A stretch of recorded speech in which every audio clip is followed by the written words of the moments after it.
Godātie klausītāji, viesi, mēs sāksim diskusijas sadaļu, sāksim laicīgi, lai mēs šoreiz trešajā sesijā beidzot varētu nonākt arī līdz pašu klausītāju, pašu viesu jūsu jautājumiem, kur ir iesūtīti. Tas būs otrajā daļā. Mēģināsim šo diskusijas sadaļu tiešām dalīt divās daļās. Pirmajā daļai veltīt 20, varbūt 25 minūtes, otrajā daļai 30 minūtes. Tātad šīs pirmās daļas kārtība ir tāda. Mēs esam no jauna pieaicinājuši filozofijas doktoru Elvīru Šimfu, kas godīgi noklausījās katru runātāju teikto un kurai būs iespēja uzdot, teiksim tā, vienu jautājumu katram runātājam. Ko tad mēs tiešām varētu arī 25-30 minūtes apspriest, viens jautājums katram runātājam, runātāja atbilde pēc iespējas īsāk, konkrētāk, 3 vai 4 minūtes, un pēc tam skatīsimies, kāds jautājums jūs paši esat iesūtījuši. Es dodu vārdu Elvīrai. Paldies par uzaicinājumu.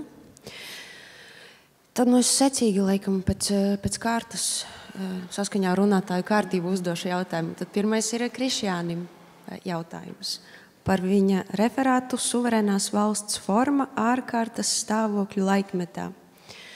Protams, ka šis referāts bija tāda filozofiska krāpšanās kaut kādā ziņā, tādēļ, ka Krišjānis tā plūstoši un nemanāmi, filozofam gan manāmi, pārgāja no tādas, viņa prāt, acīm redzami pozitīvi vērtētas suverenitātes institūta izpratnes Karla Šmita definējumā uz valsts kā suverēna identifikāciju, pēc nozīmēm tātad sakritīgas lietas, bet pēc Krišjāņa vērtējuma atšķirīgas. Citiem vārdiem, Karls Šmits jau suverenitātes institūtu tātad definē kā absolūtu vai ne, un nedalāmu ļoti spēcīgu institūtu. Un kamēr tu runāji par Karlu Šmitu, tev tas likās forši. Un kad tu pārgāji uz Latvijas valsti tieši šādā suverenitātes izpratnē, tu sāki kritizēt. Tas vairs nebija tik forši, tavuprāt. Bet ne tas ir jautājums. Tu tātad kritizēji šo suverenitātes izpratni, šo uzblīdušo suverēnu Latvijas valsti, vai ne? Piedāvāji to it kā saskaldīt, izšķirot ģimenes institūtu un baznīcas institūtu. Faktiski tas nozīmē noņemt daļu varas no valsts un piešķirt šiem institūtiem. Un referāta beigās norādīja uz to, ka galīgais suverēns tomēr ir Dievs. Es neielaidīšos nekādās teoloģiskās diskusijās. Mans vienīgais jautājums tā tad ir, kādēļ tad baznīca tad šajā situācijā nekļūs par uzblīdušo suverēnu Latvijas valsts vietā? Tāpēc īsā atbilde būtu tāda, ka man nāks atsaucies uz luterāņu teoloģiju, ir divi tādi jēdzieni pāri luterāņu teoloģijām, kuri beigās mēģināja pieskarties. Pirmais ir šis it kā klasiskais nošķīrums starp laicīgo un garīgo varu, kur mēdz vienādot ar baznīcas varu, un tad valsts varu vai zobenu varu vai šīs centrālās administrācijas varu, kas ir labs, bet mūsdienu apstākļos varbūt pat problemātisks nošķīrums. Un kas tieši atsauktās uz šo tevis pieminēto, šo baznīcas varbūt uzblīšanu attiecībā pret valstu. Un pat ja būtu jāspēlē šis futbols vai, pingpongs baznīcai starp valsti, kā tas ir bijis tur 18., 16., 19. gadsimtā, pat, lai baznīca kaut cik varētu pretoties šai valsts zobenu varai, arī pašai baznīcai, protams, tad ir jāuzblīst un lai kaut kā stāvēt pretī, jābūt atbilstošam pretspēkam. Bet tāpēc es piedāvāju šo trīskāršo dalījumu, kur nav tāda polaritāte, bet drīzāk ir tiešām šīs trīs savstarpējas tādas suverenitātes varas, kur nav atvasināmas vienu uz otru, kur tiešām ir ģimene vai saime vai šī namsaimnieci, oikos vai ne. Valsts, jeb zobena vara, kas būtu šī juridiskā tieslietu vara, policeiskā vara un trešais baznīcas vara. Un man šķiet, ka šādā savstarpēji, varbūt daļai arī konkurējošā izkārtojumā, es neredzu vietu, kāpēc lai uzblīstu baznīca. Jo tad baznīcai ir jāskatās gan uz ģimeni, baznīcai jāskatās gan uz valsti, un valsts skatās gan uz ģimeni, gan uz valsti. Tas nozīmē, ka katrs no šīm tādiem suverenitātes centriem, suverenitātes tādām paralēlām sfērām, viņas ir spiests tā kā, ja ne konkurēt, tad vismaz kaut kā koordinēt savas darbības. Viņa uzblīdīs tādu pašu iemeslu dēļ, kādēļ viņa bija uzblīdusi pirms aristokrāti karājās pie Laternas stabiem, Franču revolūcijas laikā. Tādēļ, ka viņa runā tā kunga vārdā, kuram pēc taviem ieskatiem pieder absolūtā suverēnā vara. Alternatīva, protams, ir Tomas Hobsa, šis absolūtais suverēns, kurš arī, kuram, kāpēc Hobs runā par šo absolūto suverēnu, tas notiek tieši pēc 17. gadsimta visiem šiem Anglijas pilsoņu kariem, kur dažādas sektas, tur puritāņi, kongregacionālisti, anglikāņi, visi karo savā starpā, mēģina sagrābt parlamentu, pielietot viens pret otru. Un, protams, Hobsa mēģinājums tajā brīdī bija atbruņot šo baznīcas varu un kaut kā nodalīt tiešām ir parlaments, arī parlamentārā suverenitāte, un viņi nodarbojas šīm laicīgajām lietām. Baznīca, ja ne neatkarīgi, tad drīzāk varbūt pat zem šīs parlamentārās suverenitātes, bet alternatīva šim, nevis alternatīva, bet man šķiet, un arī es mēģināju to savā referātā iezīmēt, loģiskā konsekvence šim Hobsa tādam valsts varas pacelšanai pār baznīcas varu, ir tas, ko mēs redzam mūsdienās, šī leviatāniskā vara, jo, lai atbruņotu teologus, baznīcai, lai atbruņot teologus, valsts varai vajadzēja uzblīst. Un, kas ir bīstamāk, uzblīdus baznīcas var vai uzblīdus valsts var? Tu pasaki. Šodien es teiktu, bīstamāk ir uzblīdusi valsts vara. Voilà. Paldies, Krišjāni. Vai mums ir jābeidz savstarpējā diskusija, vai ne? Man ir vajadzētu doties pie jautājumiem citiem referentiem. Otrais jautājums tātad būtu Baloža kungam, vai ne? Un jūsu tēze bija, tā droši vien nebija pilnībā jūsu tēze, bet jūsu tēze sadarbībā ar Raini, cik es sapratu pēc referāta, proti... Tas nav nekāds pārmetums plaģiātismā. Man prieks, ka es sadarbojos ar Ainu šādā veidā. Man tas liekas sajūsmīgi godīgi. Tādēļ, ka es nedomāju tātad to Raini, kas pūst zemē vai sen jau ir sapuvis, bet to garīgo Raini, kam vajadzētu dzīvot katra kopā ar Aspazī skatās kaut dvēselē. Kur uz mums, vai ne? Kurš tā tad joprojām ir dzīvs, vai ne? Attiecīgi, jūsu tēze bija tāda, ka tauta ir jāizglīto, lai tā varētu piedalīties dažādos politiskos pasākumos, kas ļauj tiešāk un skaidrāk paust tās gribu. Jūs runājat tieši par referendumiem, vai ne? Nē, es nerunāju tikai par referendumiem. Ne tikai, jā, dažādos, bet jūs vairāk koncentrējāties tomēr uz referendumiem, manuprāt. Jā, bet te tikpat runa ir tie piemēri, piemēram, tautas vēlēts prezidents, tā diskusija, kāpēc tauta nevarētu vēlēt tautas prezidentu, aiziet līdz tam, ka tauta nemācēs ievēlēt īstu prezidentu, viņi noteikti ievēlēs vai no Artus Kaimiņu, vai no Raimonda Paulu, un tas būs traģiski, bet institucionāli tā analīze nav. Tā kā šeit ir principā tā tautas debilizācija notiek patstāvīgi. Tā kā šeit, vara, kas ir pie varas, kas ir uzblīdus, kā ļoti precīzi Krišāns raksturoja, viņa nevēlās debates un nevēlās diskutēt. Ja? Teiksim, šeit no pilsoniskās sabiedrības ir Agnese Irbe, tur Jāzeps Baško, kas šo jautājumu paceļ un diskusiju raisa. Tā tēze bija, ka vara necenšās. Piemēram, man bija saruna iepriekšējā saimā ar juridiskās komisijas vadītāju Jurašu, un es viņam saku, kāpēc mēs beidzot nevarētu juridiskā komisijā vismaz sākt diskutēt par jaukto vēlēšanu modeli. Tas būtu fantastiski, ja cilvēkiem tomēr mēs sākt ar to, ka viņiem būtu 2 balss. Viņš tā saka, kāds man būtu labums un manai partijai no tā. Es te nevēršos pret konservatīvo partiju, nē. Dievs pasarg. Bet tā attieksme ļoti subjektīva pret šīm lietām. Kāds būs labums? Kāds vispār labums no demokrātijas? Nekāda. Tāda saruna arī ir. Joks. Nu, tātad, tas arguments, protams, ko jūs minējāt, tātad tautai ir jābūt izglītotai, vai ne? To vismaz jūs teicāt. Tauta ir jātrenē demokrātijā, pretējā gadījumā, teiksim, piemēram, ļoti pozitīvi Kārlis Ulmans deva latviešu tautas nacionālai pašapziņai šajos te autoritārismu gados, bet tauta netika trenēta demokrātijā, kā rezultātā viņa spēja tikai vienu pilsonisko sarakstu iesniegt. Jā. Protams, tas bija bezjēdzīgi, bet tajā pašā laikā tautai bija atņemta treniņa iespējas. Tauta ir jātrenē demokrātijā. Es saprotu, bet skatieties, to cilvēku arguments, kuri iestājas pret, piemēram, referendumiem vai pret jebkādu tiešu tautas gribas izpausmi, vai ne? Viņa arguments ir tāds slēptais. Protams, atklāti to neviens neteiks, bet cilvēki ir tātad pārāk stulbi, lai lemtu par šiem jautājumiem. Let's face it, kā saka angliski, mēs esam izglītotāki, un mēs tā tad varam spriest. Un jūs sakat, tauta ir jāizglīto. Tas ir sarežģītāk daudz. Teiksim, šeit, ja mēs runājam par mūsdienām, tad pamatā no juristu puses, un es vienkārši tiešām saku, ka tauta nespēja izpildīt tos gudros satversmes tēva algoritmus, tos augstos pārvarēt, tos sliekšņus, kas satversmē paredzēti, satversmes tēvs zināja, kā jādara, un viņi tā tauta nespēja pārvarēt. Un būtībā te ir daudz dziļāks problēmas, gan demogrāfisks un tam līdzīgi. Tā kā nav runa tikai par stulbo tautu, un te no politiķiem neviens tā neteiks. Es te runāju par socioloģiju. Skaidrs, ka neteiks, bet padomās.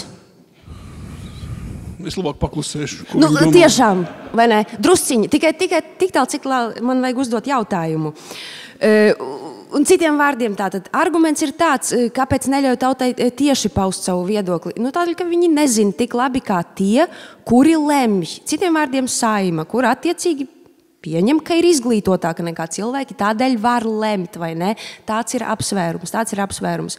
Un kas tātad jums liek domāt, ka ja tauta tiks izglītota, kā jūs sakat, viņa nelems tāpat kā izglītotā Saeima, jo kad jūs lietojat izglītības jēdzienu, jūs paredzat kaut kādu vienotu standartu. Latviešu valodā vārds izglītība nozīmē noteiktu zināšanu kopumu noteiktā jomā. Piemēram, izglītība matemātikā. Jūs nevarat būt dažādi izglītots matemātikā. Vai jūs esat vai neesat izglītots matemātikā.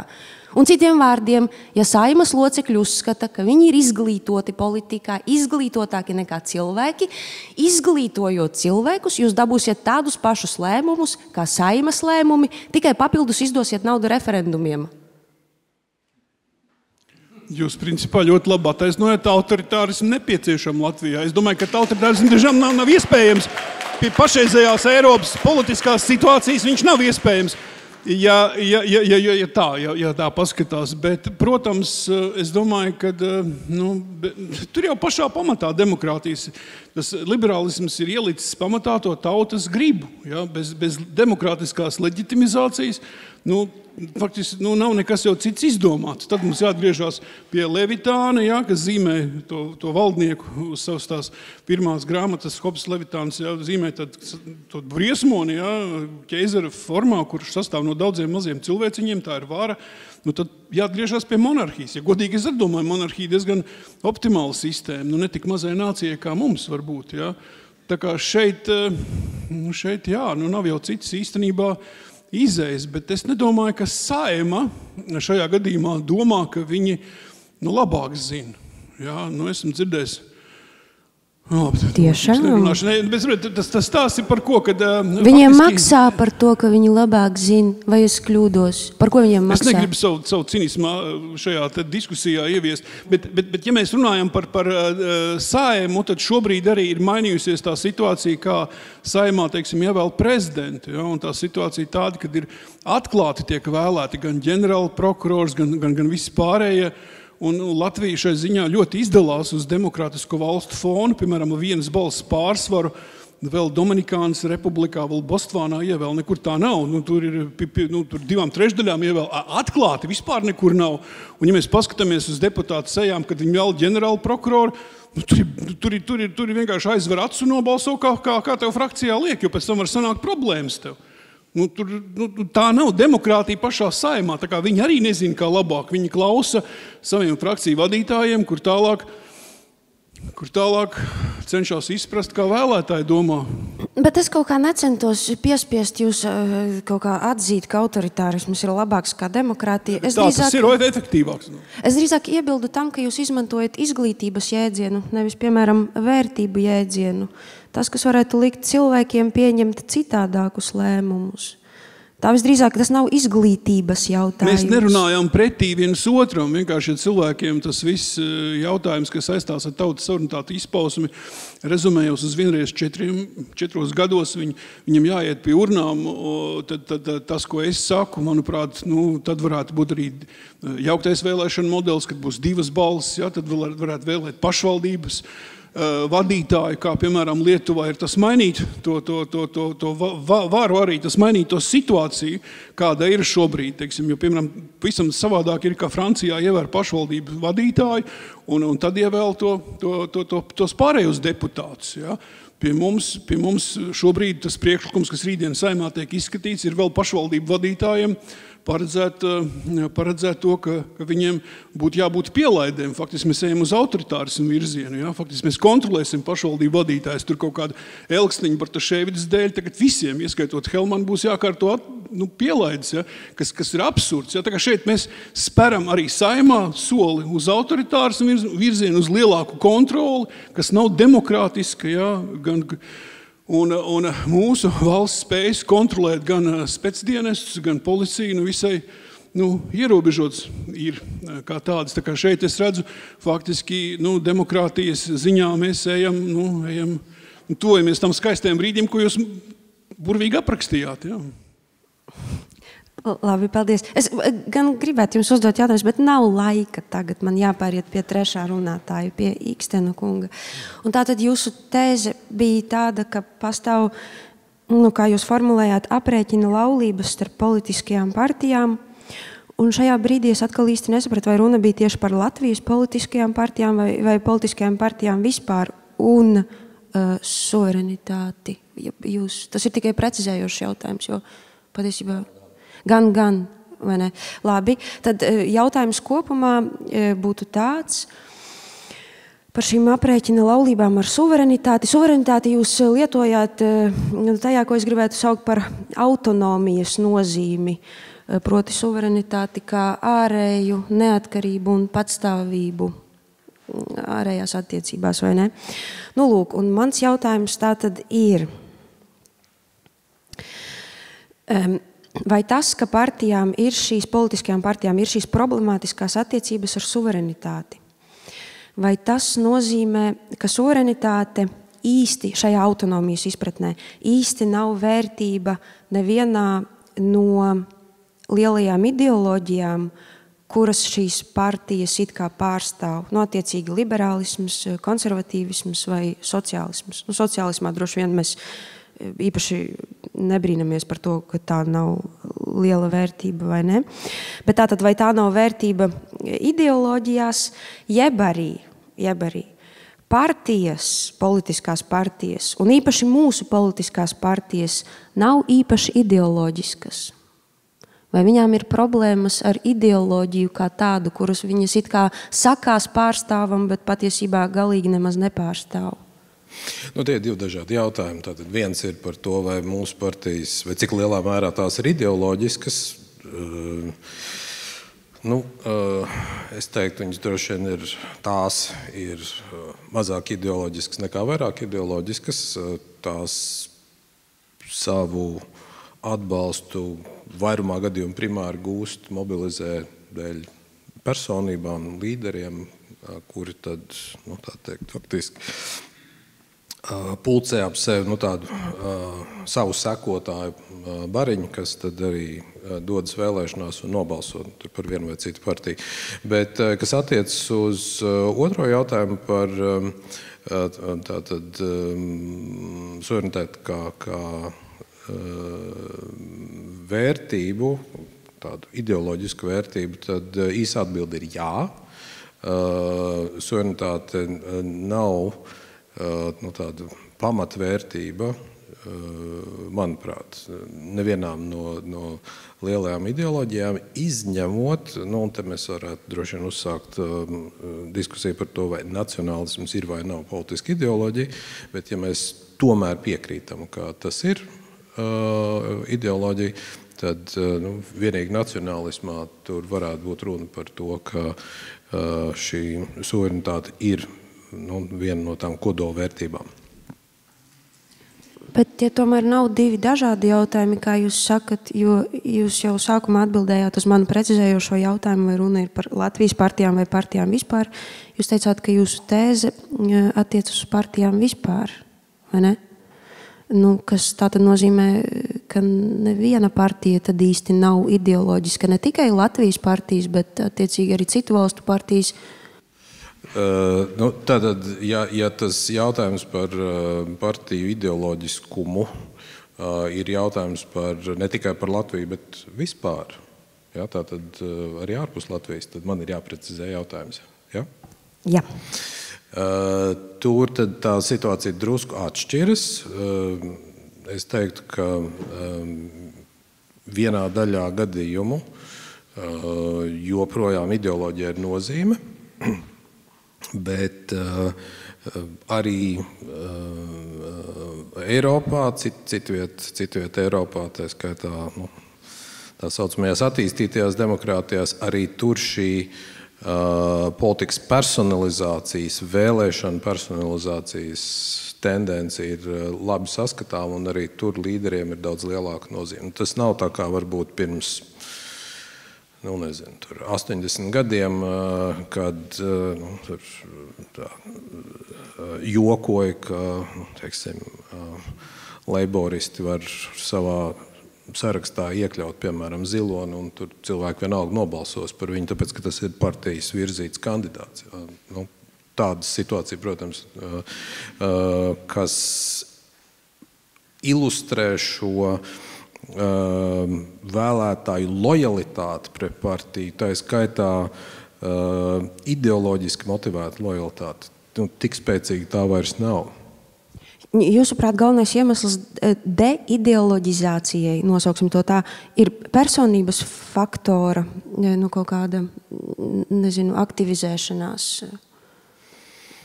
Tur ir ļoti daudz šo iemeslu. Viens iemesls ir tāds, ka lielās ideoloģijas kļūst līdzīgākas. Viņas tuvinās viena otrai. Cilvēki ar lielākām grūtībām saskata atšķirības starp šīm dažādām ideoloģijām un tām politiskajām partijām, kas šīs ideoloģijas pārstāv. Tas ir viens.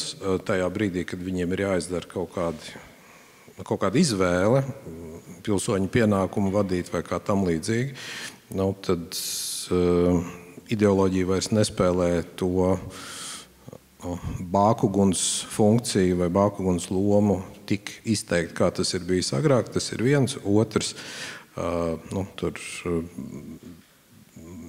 individuālismu pieaugums, paļaušanās uz sevi, uz saviem spēkiem, kaut kādu tradicionālo tīklojumu lomas mazināšanās, mēdīju ienākšana, elektronisko mēdīju ienākšana un tā tālāk.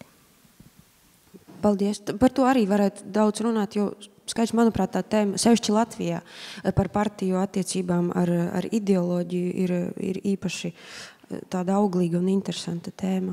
Bet tad pēdējais jautājums Kirsteina kungam. Tāds, citiem vārdiem, drīzāk nevis jautājums, bet atbilde. Tādēļ, ka referāts pats bija jautājums. Vai mēs sapņojām par šādu Eiropas Savienību? Nē. Skaidrs, ka nē.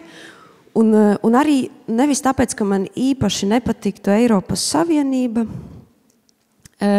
bet gluži vienkārši tādēļ, ka tēmas uzstādījums drīzāk ir nevis politisks, bet psiholoģisks. Sevišķi jūsu referāta sākumā es iedomājos par kādu cilvēku, kurš dzīvo pēc moto ieraudzīt Parīzi un nomirt. Cilvēks, kurš tātad nekad nav bijis Parīzē, ļoti grib, Un tad domā par to, kā viņš no rītiem ēdīs krosānus un dzers sarkanvīnu un apbrīnos Džokondu. Un tad viņš aizbrauc uz Parīzi un to vien dara, kā staigā pa suņa sūdiem un mīdās metro visu cauru dienu. Un tā ir Parīzes dzīves realitāte, citiem vārdiem, tiem, kuri ir bijuši Parīzē. Atkal, let's face it. Tātad, kas ir tas triks? Tas triks, protams, ir tāds, atkal, kas man ienāca prātā, bija Slavojs Žižeks, kurš atsauc atmiņā īstu vai iedomātu sarunu ar kādu sievieti, kura viņam teica, ka lūk, viņas mīļotais cilvēks saka, ja tu zaudētu 15 kilogramus, tu būtu ideāla. Un tad Žižeks saka šai sievietei, tikai nezaudē 15 kilogramus, jo visa tava idealitāte un pievilcība slēpjas šajā starpībā, starp to, kāda tu esi un kāda viņa galvā tu varētu izskatīties bez 15 kilogramiem. Visa, citiem vārdiem, Eiropas Savienības pievilcība slēpās cilvēkiem padomju dzīves realitātē vai postpadomju dzīves realitātē un priekšstatā par to, kāda ir Eiropa. Tas ir viss skaistums, tur viņš bija. Un līdz ko jūs kļūstat par Eiropu, skaidrs, ka tas zūd, tāpēc, ka nav nekāda skaistuma, nav nekādas perfekcijas, nav nekādas idealitātes. Viņas vienkārši nav. Viņas neeksistē. Tas ir tāds psiholoģisks fenomens. Tā tas ir. Sekums, jā, oļā. Un tātad, protams, tad, kad jūs aprakstat visus šos trūkumus, kas ir un problēmas, kas saistās ar mūsu būšanu Eiropas Savienībā, droši vien, ka tiem jau var tikai un vienīgi piekrist. Bet jautājums tā tad ir, kādu gan secinājumu mēs no tā varam izdarīt? Jo jūs beidzāt savu referātu ar norādi uz to, ka nekādas izmaiņas visdrīzākais mēs sava niecīgā apjoma vai lieluma dēļ nevaram panākt šajā lielajā savienībā. Tātad, kurp tālāk? Pakāpeniski attālināties, atraisīties vai ko tālāk? Jā, paldies.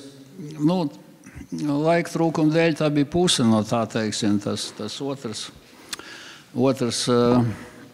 jautājums par tām zvaigznēm, jā, tas izpalika, to varbūt būs jāturpina kādā citā konferencē.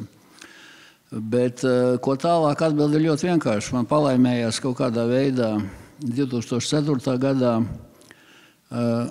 mēs iestājāmies Eiropas Savienībā, līdz vēlēšanām bija gads, un vēlēšanas netika rīkots, un tos deputātus, tos 8 ievēlēja parlaments. Un gadu mēs tur aizbraucām, es biju no Tautas partijas, tur Piks bija vēl. Un tad bija daudz no jaunais laiks, vai kā tur saucās, no Repša partijas. Un tas bija gads, kurā apsprieda Eiropas konstitūciju, ko es laika trūkuma dēļ nepastāstījām. Un Eiropas konstitūcija, faktiski viņa bija diezgan tāda, unificētas valsts konstitūcija jau, un tur pat daži atklāti priecājās no Briseles cilvēkiem. Viņi teica, mēs tagad 35% rakstām no nacionālo valstu likumiem, bet tad mēs uzreiz rakstīsim 75%, un to tieši Briti bija izrietinājuši tagad izstāties, ka 75% likumi tiek uzrakstīti Briselē, bet ne par to ir stāsts, jā, jo pēc 2 gadiem Lisabonas līgumu pieņēma, un tur daudz ko salika no tā paša, ko nepieņem konstitūcijā, jo viņi noraidīja, paldies Dievam. Bet tur bija interesants balsojums, starp citu, jā. Parlaments arī balsoja. Un pa dažādiem pantiem, un komisijās tur apsprieda, un tur bija ekonomika, un man paliek atmiņā par kristietību, jā. Tur bija kaut kas līdzīgs Šūmanam, es vairs neatceros to formulējumu. Kaut ko jau tur ielika, ka mums tā kultūra jāzina, un ka mēs tur esam, tas pats vecais stāsts, tur romiešu tiesības, grieķu tur filozofija vai otrādi, jā, un Eiropas cilvēktiesības un tā tālāk. Bet balsojumā tas variants bija konstitūcija apmēram, tikai viņš bija tā smalkāk uzrakstīts. Ko Šumans teica? Viņš teica, Eiropas kopiena būs vai nu kristīga, vai viņa nebūs nekāda. Bet tas viss ir skaidrs, Kirstein kungs, bet Elvīra bija balsojums, jautā, un nobalsoja, jā, es pateikšu, un nobalsoja pret, un tāpēc daudzi uzskata tagad, ka ar to arī šī Eiropas Savienības ideja nomira, jā, paliek tikai materiāls intereses, kas gan teiks, atkal citā vietā, ka dažādu civilizāciju pārstāvjiem sanāks kopā, tad nebūs nekāda interese, būs tikai materiāls interese. Un tā tas arī ir tagad, jā, ir materiāls interese.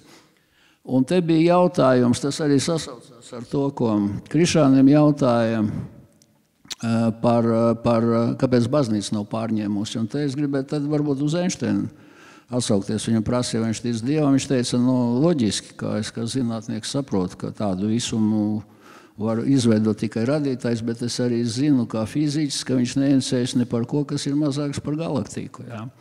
Es tie par cilvēka gribu individuālo. Un ja cilvēks ir stādīts tagad visu priekšā, un ja tiešām tā ir taisnība, ka radītājs neinteresējas ne par ko, kas ir mazāks par galaktiku, tad ir visatļautība un viss pārējais. Jā. Restīvi. Šajā ziņā es esmu pesimistisks, un es domāju, ka nav nekādu ideālu. Teiksim, ja cilvēks tiešām ir tāds, kuram nav nevienam vairs jāatskaitās, viņam ir tikai vajadzības, kuras jāizpild nekavējoši, tad tādā veidā arī rulēsim. Ja? Un te bija arī iepriekšējais, es varu piebilst, ka demokrātija ir tā kā labākā pārvaldes forma, bet, ja es nemaldos, filozofija zina labāk. Vai tas bija Fukuyama, kurš teica, jā, labākā pārvaldes forma ir demokrātija, izņemot apgaismot autoritārismu. Jā. Tad vajag kādu, kas parāda šo mērķi. Ja nav nekāda mērķa un nav sapņu, un es nepavēlti teicu, ja, ka varbūt tas prasības pazemināts. Es to arī beigšu, neapgrūtināšu, bet izstāstīšu no krievu literatūras. Tad tas, ko es teicu, pareizi, jā, jūs jau teicāt, aizbraukt nopildžīnas, bija tāds sapnis 80. gadu, vai atbrauks tānti no Amerikas, skrēja, taču rādi kaudzēm, jā, un stāstīja, ko tur vajag atvest. Bet es atcerējos, es aizmirsu nosaukumu tam autoram, bija tas samizdats 80. gadu beigās, tie, kas vecāki, tie atcerās, varēja daudz ko izlasīt, Solženīcinu, tur Gulāgu arhipelāgu, un bija tāds romāns, tas rakstnieks kaut kur ārzemēs emigrēja. Un stāsts bija ārkārtīgi interesants, un viņi var pārlikt pilnīgi uz mūsdienām, jā, prasība līmenis, ko cilvēki grib. Tur bija stāsts par to, ka Ļeņinu vajadzēja tur uz kaut kādām 3 dienām izvākt, vai viņam tur galvu nozaga, vai papiemā šeit bija jātais vai jāpārbalzamē. Un politbirojas nolēma, ka mauzolejs nevar būt aizslēgts un noliksim aktieri. Viņam tur labi samaksāja, bet tad bija VDK, un teica, tu tikai pamēģini tur kaut ko nošķaudīties. Ja? Tu zini, Sibīrija un viss tā. Viņš tagad nobijās. Pēc Staņislava Dančenko tur tam metodēm apmācījis, un tad viņš guļ to vienu dienu, pa nakti varēja, protams, tu izlīst ārā, jā, paēst un tā. Un otrā dienā viņš atcerējās, jā, ka viņi nobrīdināja, ja tu tur pakustēsies, un viņš palika tik nervos, ka nošķaudījās. Un tad nošķaudījās, un tie cilvēki, pareizticīgi, viņi tagad redz, jā, kā dzīvojies tas elks. Un, lai nenosmog sasito sarkofāgu, izvelk ārā, bet viņš tā pārbies, ka nolenčos, jā. Izvelk viņu tur uz mauzoleja, bet tas pūls salasās zibenīgi, ka Ļeņins ir augšana cēlies, saskrien tautu, saka, saki runu. Viņš tā pārbies, bet viņš tikai atcerās, ka tas ir, ka nevar izrunāt Ļeņins tur to ērburtu, to viņš tā kā aktieri zināja. Un viņš tajās bailēs, viņš saka, ko jūs gribat? Viņš gribēja teikt, ko gribat no manis? Un tas pūlis saprata, kā jautājumu, un zibenīgi atbildēja, gribam šņabi pa 3 rubļiem kā agrāk, jā. Tas prasības jau, viņas ir, teiksim, lielākai daļai, tādas viņas arī ir. Labi, tagad es gribu tur varbūt nopirkt kaut kādu elektroautomobīlīti vai kaut kādu tur smalkāku mašīnu, bet pamatā jau nekas nav mainījies, jā. Un runājot par Eiropas Savienību, jā, es piekrītu šai idejai, ka nobalsojot par to, ka kristietība tiek, un es to domāju Einsteina līmenī, tas nenozīmē, ka katram jāiet uz baznīcu, ja, bet ja cilvēks apzinās, ka ir kāds, kuram viņam tā kā ir jāatskaitās vai jāatbild viņa priekšā, tā ir pavisam viena dzīve, un ja viņš saka, kas pēc manis kaut vai ūdens plūdi, ja, tad mēs tagad, tā sakot, uz festivālu, uz Eirovīziju tur, kā nodosim pa bunžām, jā, tad tā ir pavisam cita dzīve. Un es esmu pesimists, es uzskatu, ka Eiropas Savienībai nav ne mērķa, ne idejas, izņemot tikai materiālo, kā precīzi paredzēju šo. Man varat piekrist vai nepiekrist, tas mans viedoklis. Paldies. Tad stāties ārā. Jā vai nē? Jāmēģina pārveidot sākumā. Es jau teicu. Tātad. Jā, labi, skaidrs. Un atkal dažādās jomās, bet es runāju, teiksim, par to pašu zaļo politiku. Nu, kā mēs nonācām tik tālu, ka kaut kādā Briselē mums saka, jūs nevarēsiet ārt zemi, jums tagad būs, ziniet, tur izlido ogleklis, kaut kur aizlido, jums ar puļķišiem būs jātais caurumiņi, un tur tās sēkliņas jāsprauž iekšā, jā. Un atbildi ļoti vienkārši, acīm redzot, mēs nevaram savākt tos 65%, un tas nav reāli, bet es domāju, ka mēs varam vismaz, klimata politikai Ziemeļa Eiropai jābūt atšķirīgai no dienvidu valstīm, jā. Un mums jābūt fosilai enerģijai. Mēs nevaram ar saules paneļiem, un tagad mēs visi redzējām, jā, kā uzkāpa kilovats par eiro, tur maksimums, man liekas, bija eiro 70 vai cik, jā, smieklīgi Latvijā, kur 100 gadu mums ir kūdri un tā tālāk. Tātad, ka mums jāveido tomēr ir mazākas apvienības. Varbūt mēs varam klimatiskai jomā vienoties ar Ziemeļu valstīm, kur ir -40, 30, jā. Un tur nebrauc elektroni. Skaidrs, jāveido mazākas apvienības, un mēs dodamies tālāk. Paldies Elvīrai. Paldies pamēģināt kaut ko darīt. Vai ne? Un pēdējais par to izglītības reformai jābūt. Izglītības reformai. Labi, paldies Elvīrai un Kirsteina kungam.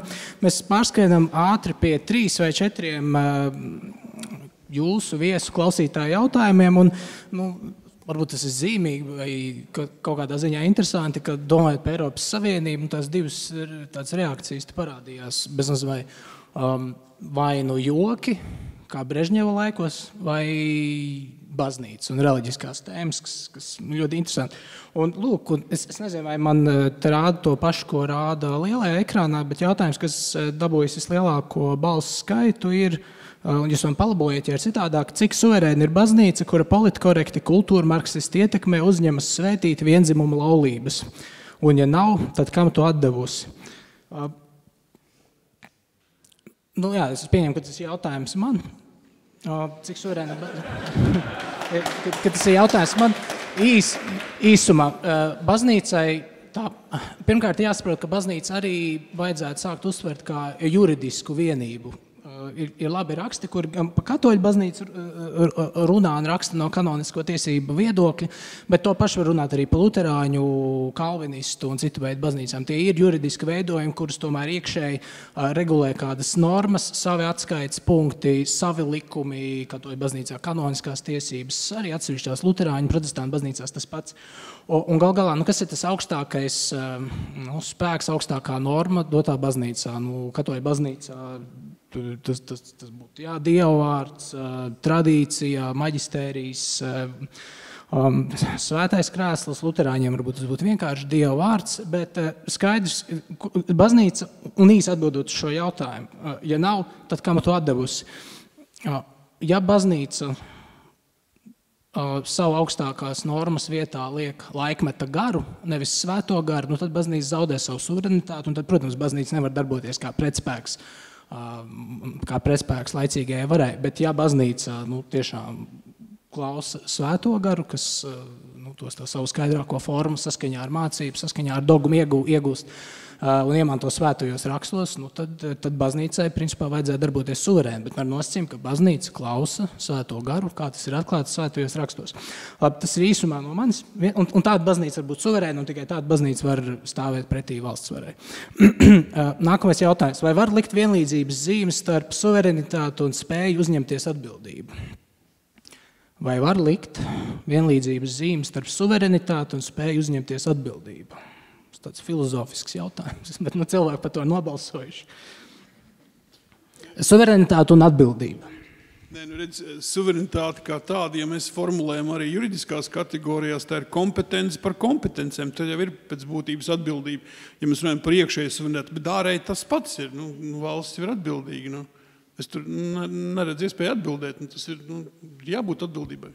Un tā atbildība, skaidrs, ka tas jautājums ir tikai par individiem domāts, bet ja mēs domājam par valstisko sfēru, tā atbildības pieprasīšana no deleģētā suverēna, no partijām, no Saimas, arī no ministru kabineta būtu nākamajās vēlēšanās sodīt sodīt tos cilvēkus, kuri varbūt nav attaisnojuši tautas cerības. Sodīt, ievēlējot citu partiju, un tā būtu, teiksim, piespiest politisko varu šo deleģētajiem suverēnam uzņemties atbildību. Tā es varētu saprast šo jautājumu.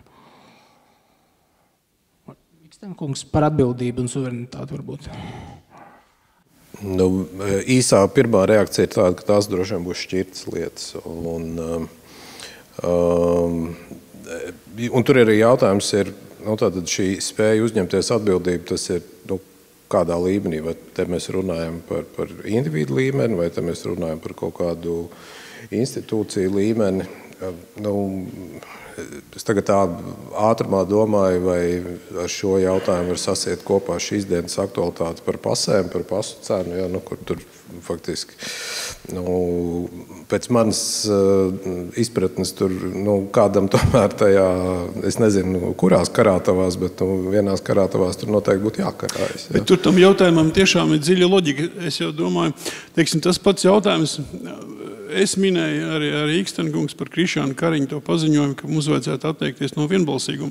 Tur jau tas parādās, ja faktiski Eiropas Savienībā tiktu likvidēts tas vienbalsīgums, tad vietējiem politiķiem būtu vieglāk dzīvot. Viņiem nevajadzētu uzņemties atbildību nekādā jomā, jo visu faktiski regulētu Eiropu pilnībā. Un tas arī ir tas atbildības jautājums.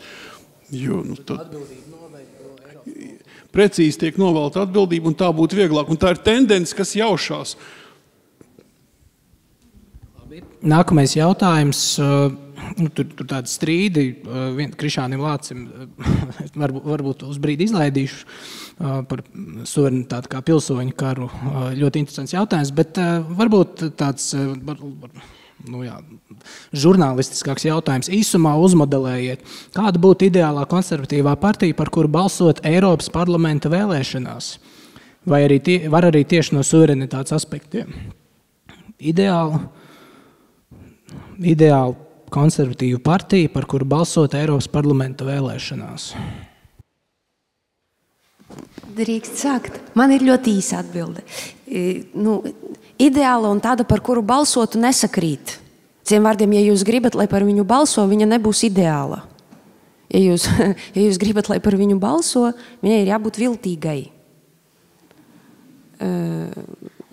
Citiem vārdiem, tātad bez kaut kādiem skaļiem saukļiem, tādiem, kas var tikt uzskatītiem par radikāliem vai margināliem, vai teroristiskiem, vai problemātiskiem, bez kaut kādiem problemātiskiem tātad jēdzieniem, bet ar tādiem viltīgiem formulējumiem, kas paredz iespējas manevrēt un manipulēt. Citiem vārdiem, vajag sākumā, lai balsotu, un par ideālu domāt pēc tam.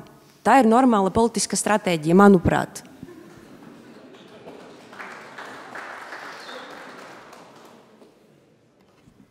Jā, te atbildi atvieglo Argentīnas prezidents jaunais. Jā. Viņš teica, valsts jums neko nevar iedot, jo valsts neko neražo. Ražo uzņēmēji, aizmirstie, naudas pārdalīšanu un pārnesam uz Eiropas Savienību. Mums saka, Eiropas Savienība taču mums dod. Mums ir partijas, kas saka, mēs izsitīsim, jā, vairāk naudas, mēs vairāk jaunus iepirkumus uztaisīsim, vai ne? Un tad ir tas, ko es vienmēr aizbraucu uz Gulbenu un Alūksni, lieliski dīķīši, tur ūdenskritumi, pa miljoniem veloceliņu, un pa to dienu neredzēju nevienu riteņbraucēju, ja vienkārši tie cilvēki ir aizbraukuši uz rietumiem, jā. Un es domāju, ka jābalso par to partiju, kas pasaka, ka Eiropas Savienībai vispār nav nekādas naudas, tā ir mūsu nauda, jā. Kā viņš gan mēģināja teikt, ka tur viņš pa Eiropas naudu esat braucis. Un momentāli ir jāizslēdz no politiskās dzīves jebkurš, kurš saka, ka viņš aizbrauks un izsitīs vairāk priekš vietiem diedelniekiem. Ja mums ir vesela paudze, kuri tikai diedelē. Mums ir projektu sacerētāji, naudas izsitēji, ja, un vesela rinda citu. Un nevienam nenāk prātā, ka mums pašiem kaut kas ir jāveido šeit. Ja. Tāpēc atbildi ir, es domāju, ka pirmais viņus visus vajag izsvitrot ārā.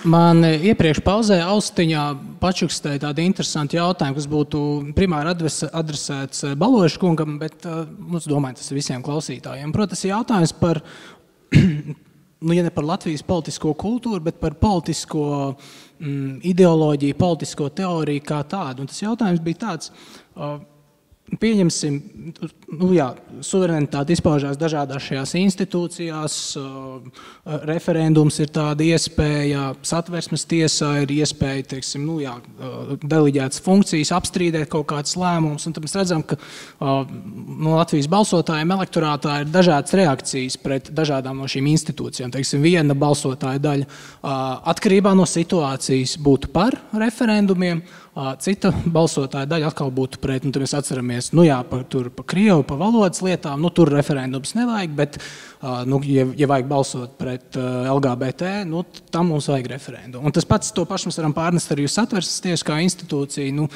Satversmes tiesa, arī pats Kirsteina kungs ir izteicies iepriekš, un arī no konservatīviem cilvēkiem nāca kritika pret Satversmes tiesu kā institūciju, ko, principā vajadzētu likvidēt, tā ir lieka, un var atrast kaut kādas alternatīvas. Bet, īstenībā, un no otras puses, šobrīd arī citi varbūt konservatīvi noskaņot cilvēku priecātos, ka Satversmes tiesa, piemēram, ir lēmusi, kā liegums deputātiem, nepotētiem deputātiem dalīties un piedalīties Saeimas sēdēs, ka tas nav bijis pamatots. Un tad sanāk tā ļoti situatīva un ļoti tā izvēlīga. Un jautājums, primāri tiešām Baloža kungam, vai te pamatā nav kaut kāds, politiskās teorijas, politiskās ideoloģijas trūkums, ka nav īsti tādas konsekvences. To jautājumu vēlreiz noformulēt. Vai tajā, vai dažādu politisko spēku tādā izvēlīgā prasībā, teiksim, brīžiem iestāties par vienu institūciju vai pret vienu institūciju, teiksim, par vai pret referendumiem, vai tajā izvēlīgumā, vai nav tāds politiskās ideoloģijas, politiskās teorijas trūkums pamatā? Proti, ka vienu brīdi referendums, otrā brīdī nevajag. Pirmkārt, tā mana tēze saistījās, protams, ar referendumiem, bet tā mana tēze tomēr, ka tautai ir ļoti maz dotas iespējas lemt un tauta netiek audzināta. Jo, ja tā paskatās, man personīgi, šermuļi skrēja pa kauliem, lasot ziņu pēc tam, kad bija referendumi Donbasā un Luganskā. Medveģevs, bijušais Krievijas prezidents, teica, es pateikšu krieviski, ko es dzirdēju, pēc tam Latvijas pārtulkošu, viņš teica, s возвращением домой. Un, protams, es to attiecināju uz mūsu valsts, un vienkārši palika slikti, jo tie referendumi kā tādi, ja viņi notiek bieži, un tie algoritmi ir pietiekoši zemi, Napoleons viņus savā laikā ļoti aktīvi izmantoja, arī Austrija pārņemot, kā Vācija rīkoja referendumu, bet te iet runa par to, ka mums viņi faktiski nenotiek, jo nevar notikt. Ir pārspīlēta, uzlikta latiņa, viņi nevar notikt. Tad jāatsakās manā izpratnē ir no tā un jāpasaka godīgi, tautai nav lemšana. Vai arī tomēr jāliberalizē un jāpalielina tautai iespējas tomēr, manuprāt, lemt, bet par to ideoloģisko, redz, tie referendumi kā tādi, tauta jau pēkšņi nesāk aktivizēties, tautai ir nepieciešami vadoņi, un tie politiskie līderi, partijas, viņas, protams, ka izmanto gluži dabiski, pēc saviem instinktiem savu politisko ideoloģiju, paušanā, izrādīšanā, tas ir normāls process, es tā domāju, Tur mēs varam runāt par to, cik mums partijām ir ideoloģija, un es negribētu teikt, ka Eiropas Savienībai nav mērķis pašreizējā brīdī, kā, teiksim, tiek pārbraukts pāri suverenitātei ar tiesībām, izmantojot konstitucionālās tiesas saistībā ar tām viendzimumu attiecībām. Tā kā grūti atbildēt tā vienkārši uz to jautājumu. Droši vien tur tad jāprecizē, vai tie, kuri kritizēja Satversmes tiesu, ir vienlaiks arī tie, kas jūsmoja par Satversmes tiesu, vai nav tā, ka vieni jūsmoja un citi kritizēja tas, bet jau uz mirkli... Jūs varat Kirsteina kungam pajautāt. Bet jau uz mirkli mēs pieņemam, ka tās abas grupas sakrīt. Tad tas tikai apliecinās to, par ko Šīms kundze vaicāja, par to ideoloģijas lomu un faktiski par politikas deideoloģizāciju. Un mēs jau to redzam ne tikai politiķu izteikumos, mēs to redzam arī, teiksim, žurnālistu izteikumos. Jā, tā kā, vienu brīdi man patīk demokrātija, citu brīdi man nepatīk demokrātija, jo tā demokrātija ir pa dārgu vai pa sarežģītu, vai viņi nedod tādus rezultātus, saka, es gribētu. Cilvēktiesības nav apspriežams jautājums. Līdz ar to tas, manuprāt, atspoguļo kopumā kaut kādu principu un vērtību vājumu sabiedrībā. Bet es tomēr te gribētu precizēt, jo arī es nedrīkst to partiju saukt, es saprotu savu to politisko piedarību, nedrīkst post, bet arī viena cita partija, pieņemsim, ne tikai Aleksandrs Kirsteins pauda, ka jālikvidē Satversmes tiesa, bet paskatāmies loģiski, jā, tas izklausās šausmīgi, bet īstenībā tā bija saruna ar vēlētājiem. Vēlētājiem tā, lai viņš saprastu. Ja ar vēlētājs sākt runāt par sarežģītām politiskām lietām, viņš diezinu vai saprast priekšvēlēšanu periodā. Bet tas, ko es gribēju pateikt, kas tad mainīsies, ja likvidēs Satversmes tiesa, būs augstākā tiesa, kas ir Igaunijā. Un augstākā tiesa pierādījusi, ka viņa vēl liberālāka nekā Satversmes tiesa. Tā kā būtībā mēs nerunājam par būtiskām izmaiņām konstitucionālajā iekārtā, drīzāk tā ir runa ar vēlētāju vēlēšanu procesā, ja būsim atklāti. Es pateikšu dažas lietas par Satversmi. Es neteicu, ka jālikvidē, es teicu vienkārši tā kā pirms kāra senāts skaidroja, man liekas, tādas lietas. Jā. Igaunija un arī Zviedrija nav Satversmes tiesa, Amerikā arī ir augstākā tiesa. Es teicu, ka vienkārši varbūt departaments pie augstākās tiesas, bet es jums pateikšu divus piemērus par Satversmes tiesu un tiesnešu kvalifikāciju. Mums būtu daudz juridiskās augstskolas kā lielā valstī. Šeit tie kursa biedri pārsvarā, jā. No vienas fakultātes, bet pirmais piemērs – Abrene.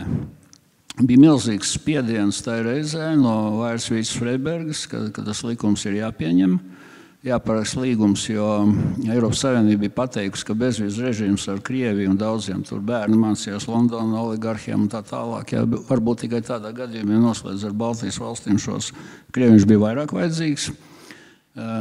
Un tad, kad visi gribēja, teiksim, izvirzīt tautas nobalsošanu, ja Satversmē teiks, ka 4. pants, ja mēs mainām, jā, starptautiskos līgumos noteikts robežas, mums tas ir jānodod tautas nobalsošanā.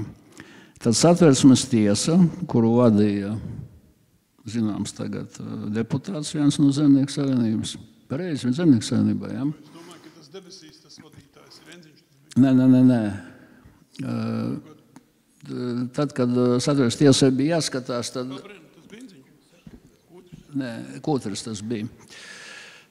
Viņi bija pieņēmuši lēmumu netiesisku par prēmiju izmaksāšanu sev kaut kādā veidā. Un es biju tāreiz ārlietu komisijas vadītājs, mēs nobalsojam, ka uz referendumu nekas nevar notikt, un 2006. gadā nekas nenotika, tā bija 8. Saeima, 9. nebija. Un tad Kalvīts, atceramies visu to vēsturi, viņš piezvanīja, kā man atstāstā, un teica, jūs gribiet, lai šis skandāls nonāk starptautiski, vai, teiksim, Latvijas sabiedrībai, ka jūs esat sev piešķīruši nelikumīgas prēmijas paši, vai arī jūs saprotiet, jā. Un Kūtris izdomāja tādu ģeniālu frāzi, ka Abrene nav Latvijā, jo viņi ir jauniegūta teritorija. Viņš vēsturi nebija mācījies, acīm redzot, viņš nezināja tur par tiem arhibīskapijas un ordeņu līgumiem, kas tur jau kaut kādā 13. gadsimtā tur autīna un tās zemes, kas Latvijas, Latgales austrumu daļā, jā. Viens sakot, tā ir jauniegūta teritorija.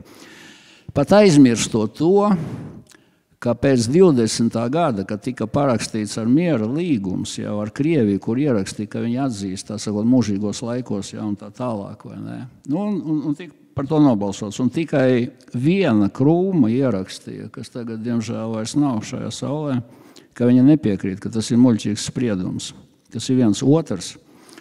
Mums ir ģeniāla, es arī nesaukšu vārdā, ģeniāla Satversmes tiesnese, kura savdabīgi Satversmi izlasīja. Un Satversmē tā ļoti vienkārši uzrakstīts, ka valsts atbalsta laulību, domu zīme, ģimeni, bērnus, jā, un tā tālāk. Un tezaurā ieejot rakstīts, ka domu zīme savieno līdzīgus jēdzienus, jā, ja tur būtu bijis komas. Un viņš saka, redziet, jūs taču, Satversmē taču ir teikts, valsts atbalsta laulību, dažādas ģimenes, vai ne, tur bērnus, kā tur, ja gadās, ja negadās, un tā tālāk, jā.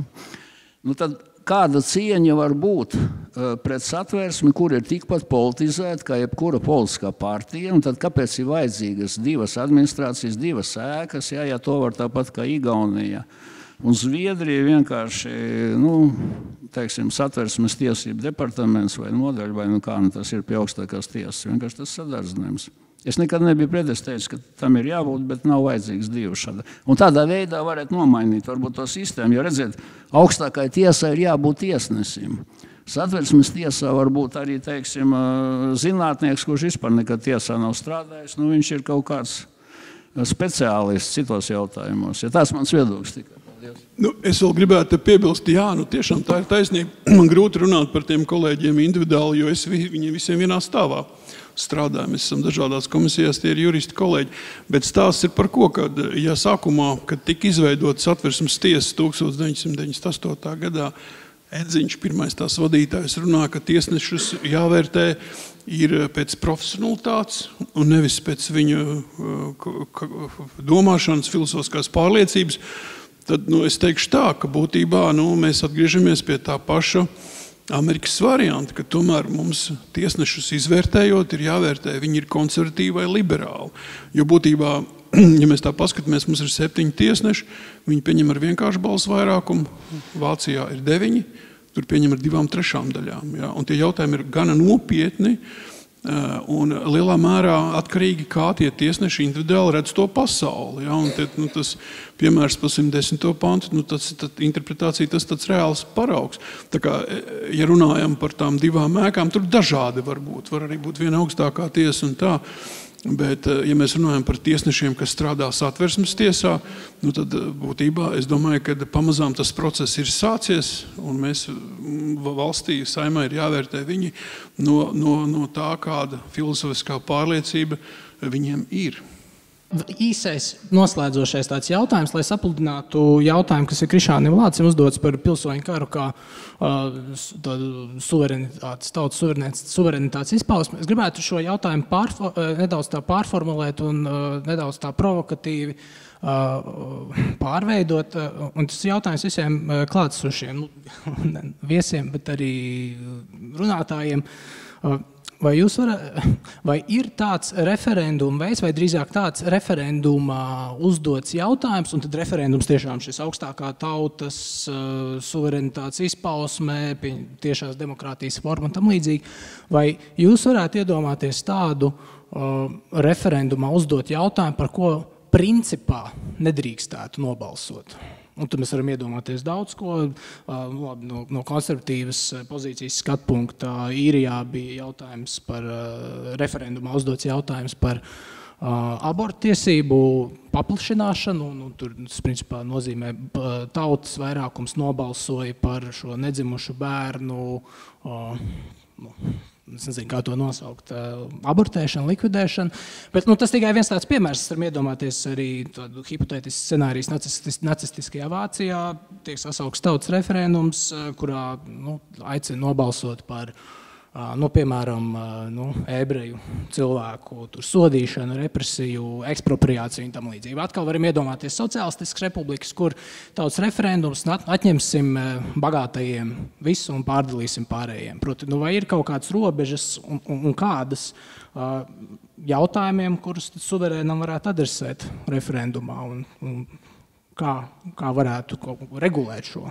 Bet Latvijā vispār referendumu nenotiek, viņi ir teorētiski maz ticami. To jau pirms 10 gadiem Inesņa Kuļceva, kas rakstīja promocijas darbus, tā mēs varam filozofēt visu vakaru, par ko varētu vai nevarētu. Satversmē ir ierakstīts, par ko nedrīkst, par budžetu, pieņemšanu, tur ir dažādas novecojušas lietas, dzelzceļa tarifi, kas vispār nāca no pagājušā gadsimta sākuma. Bet mēs referendumus vispār nevaram noturēt. Es referātā centos pateikt, ka būtu nedaudz slieksni jāsamazina, lai kaut kā vismaz notiktu, lai mēs maz konsultatīvi runātu ar tautu. Tā kā, man liekas, nevajadzētu par nepiedienīgām lietām rīkot referendumus, man liekas, bet, Vienā gadījumā var, ja prezidents, piemēram, atlaiž Saeimu, tad tur nav skaits, tad atnāk 5 un 3 nobalso par. Es saprotu, ka tas ir spēkā, jā.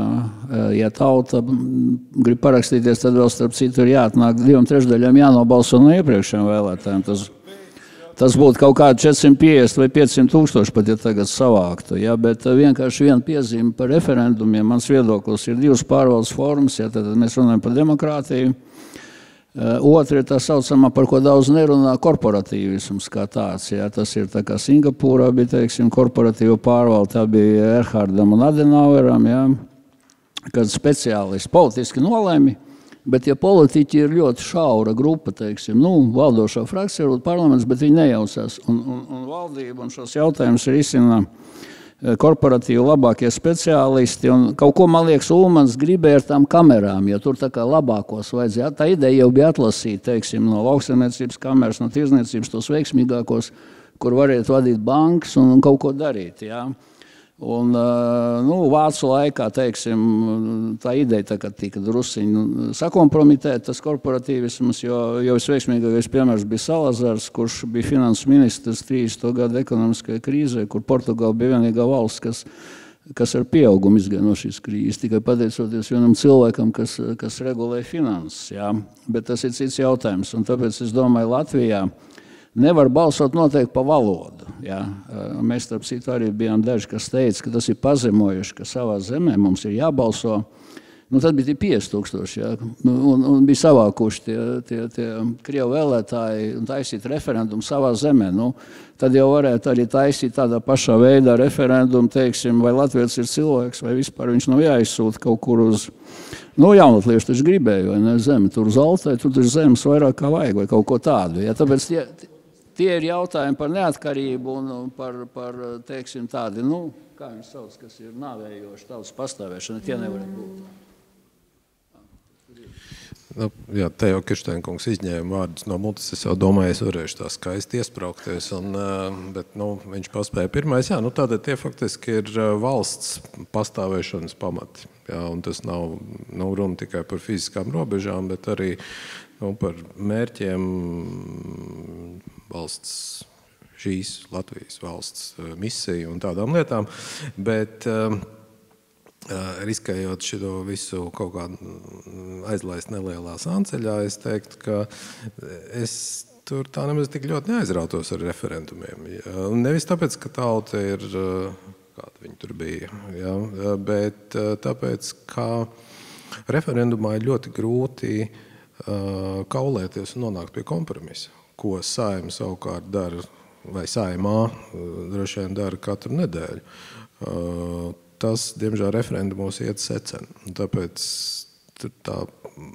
ja vien tā ir īpaši izkopta praksa un pieredze kā Šveicē, varbūt, bet citādi droši vien ir ļoti labi lietas darīt arī parlamentā.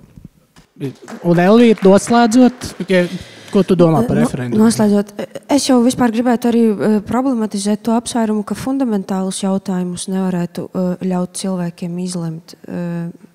Kaut kā tāpēc, ka jūs domājat, tāpēc, ka viņi ir pārāk stulbi, bezatbildīgi?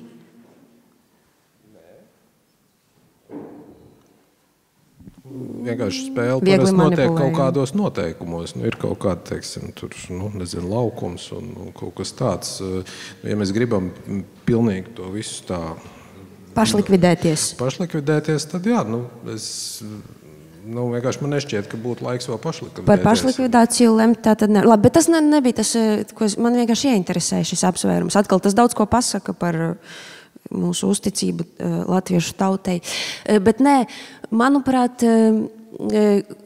kādus jautājumus nevarētu likt uz nobalsošanu. Man liekas, ka skaidra atbilde ir jautājumus, kas paredz specifiskas zināšanas, kurā cilvēki vienkārši nevar izdarīt informētu izvēli. Kā piemēram jautājumi par saglabāt vai nesaglabāt nacionālo valūtu. Es, piemēram, bez ekonomista izglītības tikai ļoti aptuveni saprotu iespējamos ieguvumus vai zaudējumus no valūtas maiņas. Es nekad neņemtos balsot šādā referendumā. Bet savukārt jautājumi, kas neparedz ļoti specifiskas zināšanas un kas skaidri un gaiši ir tā saucamie vērtību jautājumi. Tie tiešām ir jautājumi par vērtībām. Piemēram, šie paši, es nezinu, aborta jautājums, kas man nāk prātā kā pirmais. Tādi, manuprāt, būtu liekami, jā, kāpēc nē? Tas ir cits jautājums. Tas, ko es neatbildēju, bet tas, ko Ikstenkungs teica, man tas ir pašsaprotam, jo Satversmes 77. pantā ir uzskaitīti panti, par kuriem ir jārīko tautas nobalsošana. Tātad tas ir 1., 2., 3., 4., 6. Tur ir runa arī par to, kad 1. pantā noteikts, ka Latvija ir demokrātiska republika. Tajā pašā laikā tiesību zinātnē runā par to, ka par to nevajadzētu arī balsot, un ka tie ir tā saucamie mūžīgie panti, bet Satversmē ir paredzēts, ka viņiem var balsot.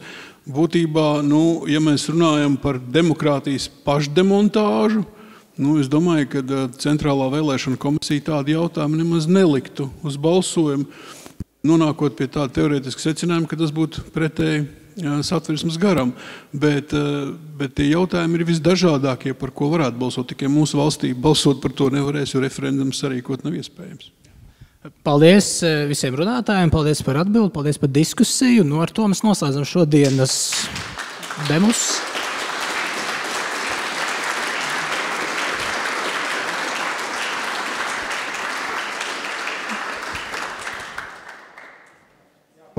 Paldies Elvīrai Šimfai, Jānim Ikstenam, Aleksandram Kirštenam, Ringoldam Balodim un Krišānim Lācim par diskusijas vadīšanu. Vēl pāris vārdi.